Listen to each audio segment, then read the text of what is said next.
Over-exaggeration? Maybe. But let me have my fun. Yo ho ho, Bills Mafia. Welcome to yet another edition of the Dom Mafia Show. As always, your host, Dan Mitchell. Say that you're new here, I'm an avid member of the Bills Mafia, and I regularly put out videos about the Buffalo Bills and the NFL. If that is your cup of tea, I highly recommend subscribing to this channel, and as always, smashing the ever-living out of that like button. The first night of the draft is complete, ladies and gentlemen, and I will not lie to you. Not only was I wrong, but the rest of the damn world was wrong. Nobody in their right mind would have expected that Dalton Kincaid, one, would have fell that far down to number 27, and number two, he would be a Buffalo Bill. And I am dying on that hill. I truly believe that this guy is going to be the Buffalo Bills' Travis Kelce. And I know, Dan, oh my god, man, oh my god, he's not going to be Travis Kelce. What are you talking about? You are completely way too overhyped. I have a feeling this kid is about to be a day one contributor. And I'm not even talking about slight contribution his first year. I'm talking about we're looking at like a 700, 800 yard season, and I am going to convince you by the end of this video. It's funny because Bills fans were not the only people that thought Dalton Kincaid was falling to number 27. His family was as well. I mean, perfect shot right here with his family struggling to find the correct hat to give our new tight end. Irregardless, we should all be absolutely pumped. Oh no, Dan, not another ad read. Trust me, you are going to thank me for this. Now, as many of you know, I work extremely long hours, 7 a.m. until I about pass out at 11 or midnight Monday through Friday. And you would think that I would be able to go to sleep and rejuvenate.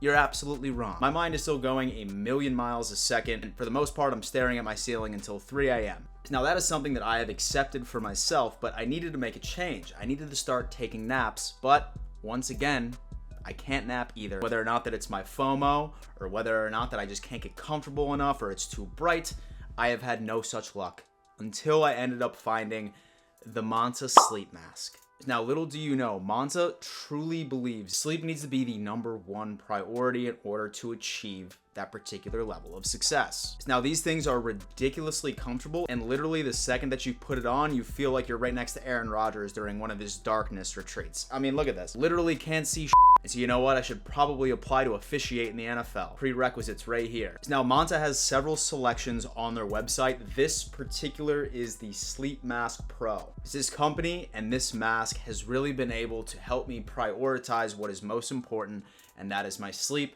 so I can keep on giving you that juicy content, baby. So whatever you're doing, go to that link in my bio and make sure you put in the code DONMAFIA, and they're gonna give you an extra 10% off your first order. Trust me, you will not regret this. Night night, bitches. Dalton Kincaid was born on October 18th, 1999 in Las Vegas, Nevada. And he mostly grew up playing basketball and a variety of other sports, where he didn't even pick up a pigskin at a competitive level until his last year of high school, in which his friends convinced him to go on ahead and try. Upon graduation from high school, he was a walk-on at the University of San Diego, his first year being in 2018, where kid absolutely excelled. I mean, literally, in 2019, this kid was racking up 18.9 yards per catch. That was enough of an audition for him to attract several D1 offers, where he ultimately ended up going to the University of Utah. Kid started off his audition to ultimately become a first-round pick in this year's draft. Just last year alone, Dalton Kincaid ended up racking in 70 receptions for 890 yards, a 12.7 yard average, and 8 total touchdowns. Sure, he is certainly not the size that you would like most tight ends to be, but this is essentially what I like to look at as a wide receiver tight end hybrid. Many draft experts were saying that this kid could eventually be a focal point of any offense that ultimately ends up picking him up. Some of the pros I'm absolutely loving about this guy is his ability for yards after the catch, something that the Buffalo Bills have not had in quite some time. He goes after the ball, he attacks it. He's one of those tight ends where he is your man when it comes to those 50-50 balls. He's absolutely aggressive and is a damn ball player. and wants to make a play.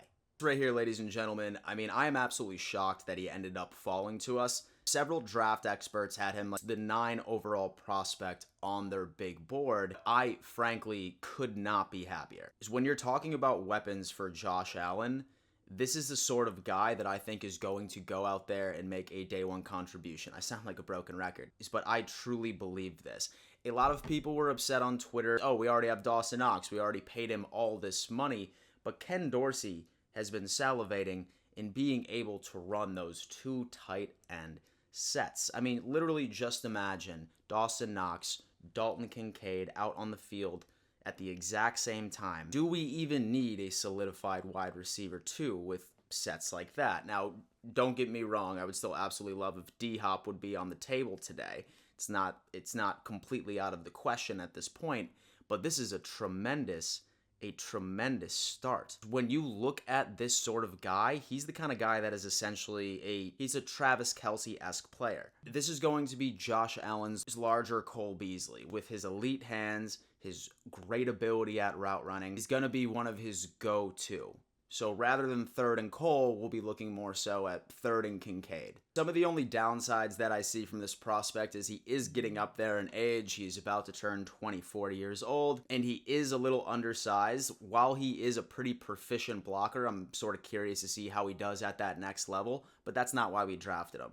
We essentially drafted the best possible weapon for Josh Allen, and let's just say the perfect man fell. So do me a favor, sound off in the comments. What do you feel about this pick? How do you think Dorsey is going to utilize him?